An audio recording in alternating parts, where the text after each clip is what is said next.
নমস্কার, আমি পুষ্প দাস। আমি আপনাদের সামনে আবার হাজির হয়েছি। আজ একটা এঁচোড়ের তরকারি করে রেসিপি আপনাদের আমি দেখাবো, আপনাদের সঙ্গে শেয়ার করব। দেখুন, এইখানে দেখুন, আমি প্রথমে এঁচোড় কেটে রেখেছিলাম। এঁচোড়টা, আলুটা আমি হলুদ এবং নুন জলে সিদ্ধ করে নিয়েছি। আলুটাকে আমি খুব ভালো করে ভেজে নিয়েছি। এখানে পেঁয়াজ কাটা আছে, টমেটো কাটা আছে, দেখুন রসুন বাটা, দেখুন এটা গরম মশলা আছে, হলুদ আছে, ধনে গুঁড়ো আছে, জিরে গুঁড়ো আছে, লঙ্কা আছে, আদা আছে, চিনি আছে, এটা হচ্ছে জিরে, আর এটা হচ্ছে লবণ। আমি প্রথমে দেখুন একটুখানি তেলের মধ্যে আগে কিন্তু আমি একটু চিনি দিয়ে দেবো। চিনিটা দিতে হচ্ছে, তার ফলে রঙটা ভালো হয়, এই জন্য আমি চিনিটা দিয়ে নেবো। চিনিটা যখন একটু লাল হয়ে বুড়বুড়ি কেটে উঠবে, হ্যাঁ, তখন আমি তেজপাতা জিরে ফোড়ন দেবো। দেখুন মোটামুটি হয়ে গেছে ওটা। এবার আমি তেজপাতা ফোড়ন দিলাম, জিরে ফোড়ন দিলাম। এইবারে আমি পেঁয়াজ কুচি আছে, সেই পেঁয়াজ কুচিটা দিয়ে দেবো। জিরে হয়ে গেছে, পেঁয়াজ কুচিটা দিয়ে দিচ্ছি।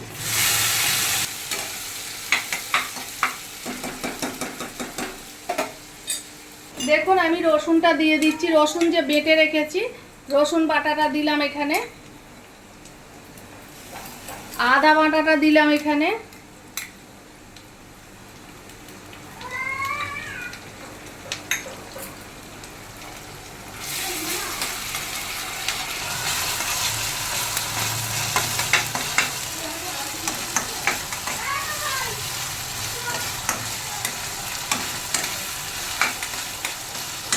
লঙ্কা বাটা দিয়ে দিলাম, জিরে গুঁড়ো দিয়ে দিলাম, ধনে গুঁড়ো দিয়ে দিলাম, হলুদ দিয়ে দিলাম পরিমাণ মতন তরকারি অনুযায়ী।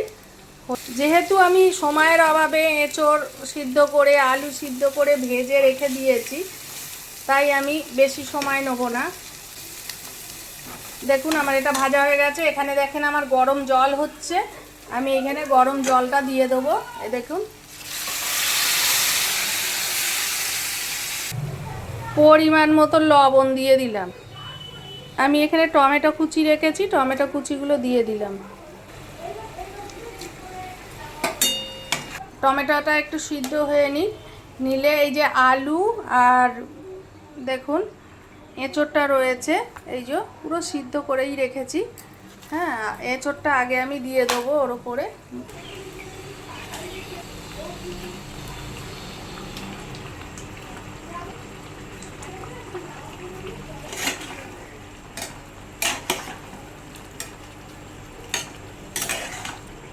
আর আলু দিয়ে দেবো।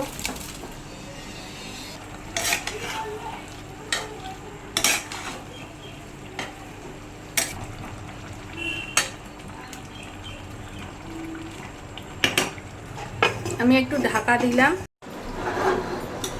দেখুন আমার মোটামুটি এঁচোড় রান্না হয়ে গেছে। এবার আমি একটু ঘি দেবো পরিমাণ মতো। দেখুন আমি গরম মশলা বাটা আছে, গরম মশলা বাটাটা দিয়ে দেবো। এই যে গরম মশলা বাটা, এগুলো সব নামানোর আগেই দিতে হয়। আর আমি অল্প একটু মিষ্টি দিয়ে দেবো। এই যে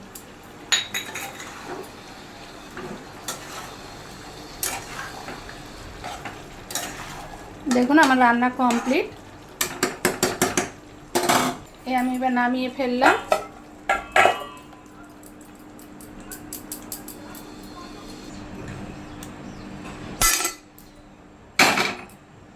দেখুন এই রেসিপিটা টেস্ট করে দেখবে ময়না। দেখো, খেয়ে দেখো কেমন হয়েছে রেসিপিটা।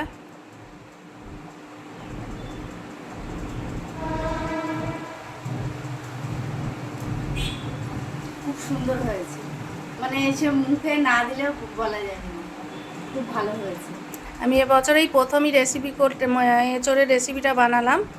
আপনাদের যদি এটা ভালো লেগে থাকে, আপনারা রান্না করে খাবেন, খেয়ে দেখবেন।